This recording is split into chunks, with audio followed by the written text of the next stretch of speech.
Hello everybody. Today I'm going to tell a story about Luncheon. The Luncheon, William Somerset Maugham. I caught sight of her at the flea, and in answer to her beckoning, I went over during the interval and sat down beside her. It was long since I had last seen her, and if someone had not mentioned her name, I hardly think I would have recognized her. She addressed me brightly. Well, it's my years since we first met. Not time to just play. We're none of us getting any younger. Do you remember the first time I saw you? You asked me to lunch. I did remember.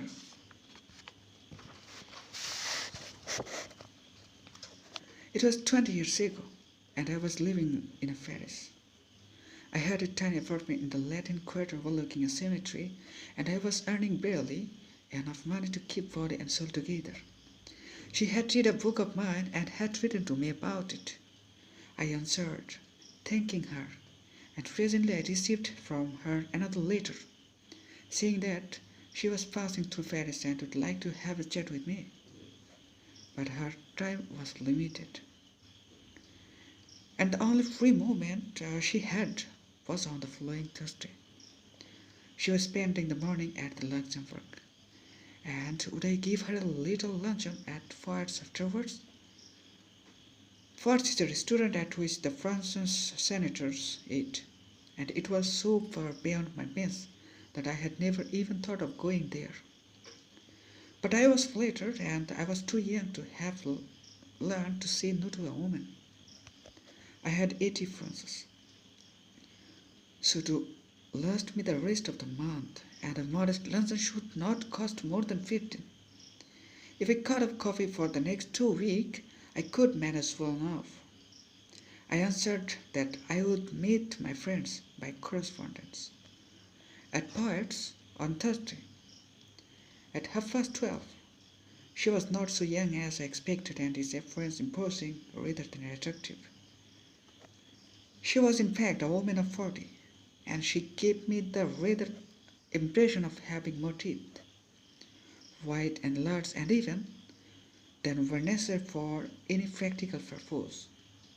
She was talkative, but since she seemed inclined to talk about me, I was prepared to an attentive listener. I was stated when the bill of fare was bought, for the prices were a great deal higher than I had anticipated, but she rejoined me. I never eat anything for luncheon, she said. Oh, don't say that, I answered generously.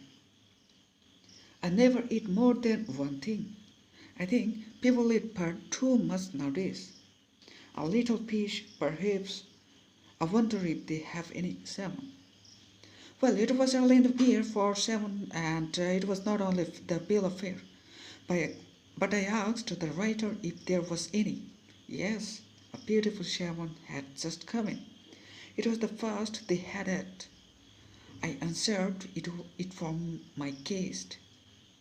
The waiter asked her if she would have something while it was being cooked. No, she answered.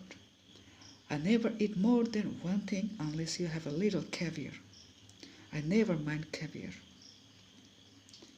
My heart sank a little. I knew I could never afford caviar, but I could not very well tell her that. I told the waiter by all means to bring caviar. For myself, I chose the cheapest dish on the menu, and that was a mutton chop.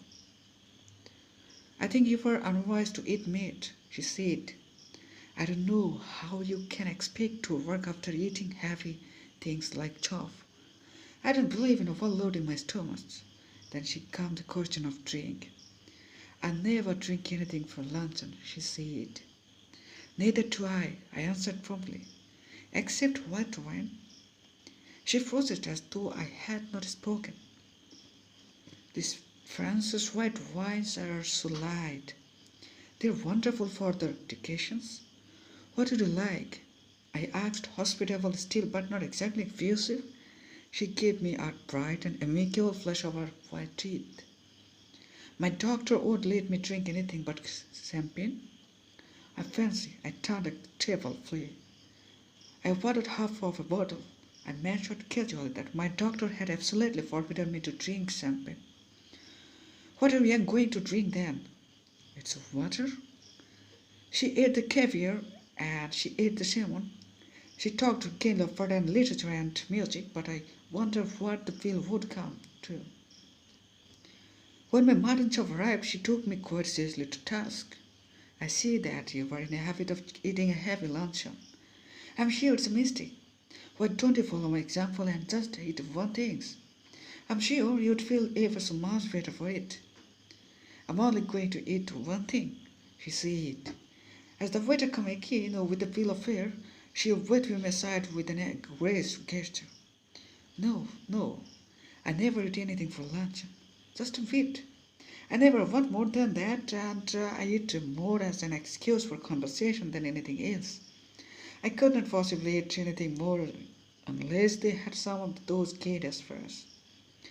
I should be sorry for leaf fries without having some of them. My heart sank. I had seen them in shop, and I knew that they were horribly expensive. My mouth had often watered at the sight of them. Madam wants to know if you have any of those cane asparagus. I asked the waiter. I tried all my might to will him to say. No, I smushed pride with his food-freezed like face and assured him that they had some so large, so splendid, so tender, that it was a marvel.